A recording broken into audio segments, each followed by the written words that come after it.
పుట్టుకకు మరణానికి మధ్య దేశం గురించి ఆలోచించేవాడి నిజమైన మనిషిని, అటువంటి మనుషులు ఇప్పుడు దేశానికి అవసరమని అన్నారు జేడీ లక్ష్మీనారాయణ.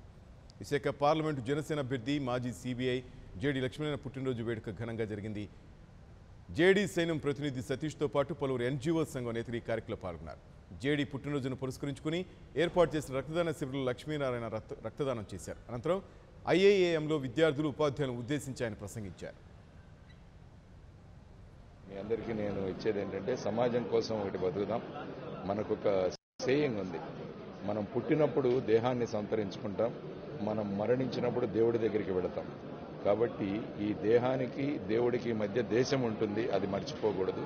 మనం బ్రతికి ఉన్న నాళ్ళు దేశానికి మనం ఏం చేయగలము అన్నది కనుక ఆలోచించగలిగితే భారతదేశం ఒక అభివృద్ధి చెందిన దేశంగా మార్చడానికి చాలా తక్కువ సమయం పడుతుంది.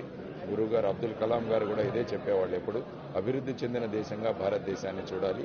ఈ దిశగా విశాఖపట్నం వాసులందరూ ఆలోచించి తమ పుట్టినరోజున ఒక యూనిట్ బ్లడ్ డొనేట్ చేసి మన పిల్లల బర్త్డే ఎప్పుడైతే సెలబ్రేట్ చేస్తామో దాన్ని కూడా సమాజానికి ఉపయోగపడే ఒక పని చేయగలిగితే ఒక మంచి సమాజం, ఒకరి మీద ఒకరి ప్రేమ ఉన్న సమాజం, ఒక మంచి కుటుంబంలాగా ఉన్న సమాజం తయారవుతుంది. ఆ దిశగా మనమంతా ప్రయాణం చేద్దామని తెలియజేసుకుంటూ, ఈ విశాఖపట్నం పార్లమెంటరీ అభ్యర్థిగా నేను ఇక్కడ పోటీ చేస్తున్నాను జనసేన టికెట్ మీద. మా గుర్తు గాజు గ్లాసు. 11 ఏప్రిల్న జరిగే ఈ ఎన్నికలు ఏవైతే ఉన్నాయో వాటిలో మీరందరూ ఓటు చేసి ప్రజల్ని గెలిపించుకుందామన్నది జనసేన కాన్సెప్ట్. కాబట్టి మీరందరూ సహకరించి ఒక భారతదేశంలోనే మంచి ఒక కాన్స్టిట్యుయెన్సీ, నియోజకవర్గం, బెస్ట్ కాన్స్టిట్యుయెన్సీ విశాఖపట్నాన్ని తయారు చేయాలన్నది నా సంకల్పన. విశాఖపట్నానికి సంబంధించిన మేనిఫెస్టోని కూడా త్వరలో ఒక 2-3 రోజుల్లో నేను రిలీజ్ చేస్తాను బాండ్ పేపర్ మీద. అది కూడా మీరు చూసి మీ ఫీడ్బ్యాక్ ఇవ్వగలిగితే మనమంతా కలిసి విశాఖపట్నాన్ని, ఆంధ్రప్రదేశ్ని, భారతదేశాన్ని ముందుకు తీసుకొద్దాం. ధన్యవాదాలు. జై హింద్. డాక్టర్ బాబాసాహెబ్ అంబేద్కర్ గారు ఏమన్నారంటే, నేను మిమ్మల్ని కాపాడుకోవడానికి నేను మీకు కత్తి ఇవ్వడం లేదు, నేను మీకు ఓటు అనే ఒక ఆయుధం ఇస్తున్నాను. ఈ ఓటును సక్రమంగా వినియోగించుకుంటే మీరు రాజులవుతారు, ఈ ఓటును అమ్ముకుంటే మీరు బానిసలవుతారు. కాబట్టి ఎన్ని సంవత్సరాలు మనం ఈ బానిస బ్రతుకులు ఇంకా ఎన్ని రోజులు బ్రతుకుతాం? దానికి ముఖ్య కారణం ఓటును కొనుక్కునే ప్రయత్నాలు అనేక మార్గాలుగా చేస్తున్నారు.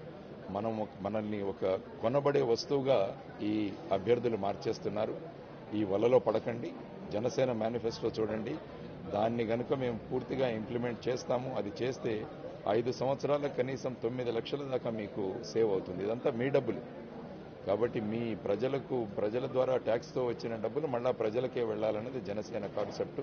కానీ ఓటర్ను కొని ఆ తరువాత ప్రజాధనాన్ని తమ ధనంగా మార్చుకునేదానికి ఇతర వ్యక్తులు ప్రయత్నిస్తున్నారు. దానిలో మీరు బలిపడకండి. ఒక మనదైన ప్రభుత్వాన్ని, మనదైన ప్రజాస్వామ్యాన్ని మనమంతా ఏర్పాటు చేసుకుంటాం. ఇది తర్వాత రెడ్ క్రాస్ తో నా హోల్ బాడీ ఎప్పుడో ఫ్లడ్ చేయడం జరిగింది. కాబట్టి మరణాంతరం కూడా మనం ప్రజలకు ఉపయోగపడతామన్న కాన్సెప్ట్. ఎందుకంటే ఒక మహానుభావుడు అన్నారు, మనం పుట్టినప్పుడు దేహాన్ని సంతరించుకుంటాం, చనిపోయిన తర్వాత మనం దేవుడి దగ్గరికి వెళ్ళాము అంట. పుట్టినప్పుడు దేహాన్ని సంతరించుకుంటాం, మరణించిన తర్వాత దేవుడి దగ్గరికి వెళతాం.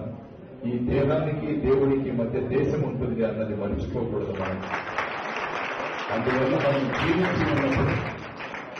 జీవించి ఉన్నప్పుడు మన దేశానికి మనం ఏం చేయగలము అన్నది ఆలోచించుకుంటే, చాలా మందికి ఎలా ఉంటుందంటే, గొప్ప అంబానీ లాగానో ఏదో ఆ విధంగా ధనం ఉన్నప్పుడే నేను ఏదో సహాయం చేయగలను సమాజానికి అన్న భావనలు ఉంటాయి. డబ్బు లేకుండా కూడా మనం సమాజానికి సేవ చేయొచ్చు. మంచి ఆలోచనలు ఉండవు, సమాజ సేవ. మంచి పిల్లలను మన ఇంటి నుంచి సమాజానికి ఇవ్వడం, అదే ఒక సమాజ సేవ. మనకున్న పరిధిలో మనం ఏ విధంగా సమాజానికి ఉపయోగపడతామని ప్రతి ఒక్కరూ కనుక ఆలోచించగలిగితే దాన్ని మనం నిజం చేసి చూపించగలం అన్నమాట. దానికి సేవ ఎప్పుడైతే మన అంతం అవుతుందో, మనం గుడికి వెళ్ళాలి, పూజ చేయాలి, ఇది ఆధ్యాత్మిక, ఇది భక్తి. గుడికి వెళ్ళడం, పూజలు చేయడం ఇది భక్తి. ఎదుటి మనిషిలో కూడా దేవుడు ఉంటాడు అని గుర్తించడం ఆధ్యాత్మికత. ఇది చాలా కలిగించాలని మనం ఎప్పుడూ ఆలోచించాలి. ఎందుకంటే ఆయనలో దేవుడిని చూసుకుంటూ ఉంటాం కాబట్టి. ఇలానే ప్రతి వ్యక్తిలో కూడా దేవుణ్ణి చూసుకుని ఒక అనుభూతిని, ఆ విధమైన విద్యను, ఆ విధమైన వారసత్వాన్ని Hello, this is your Nandu. Please do subscribe to New Waves Media.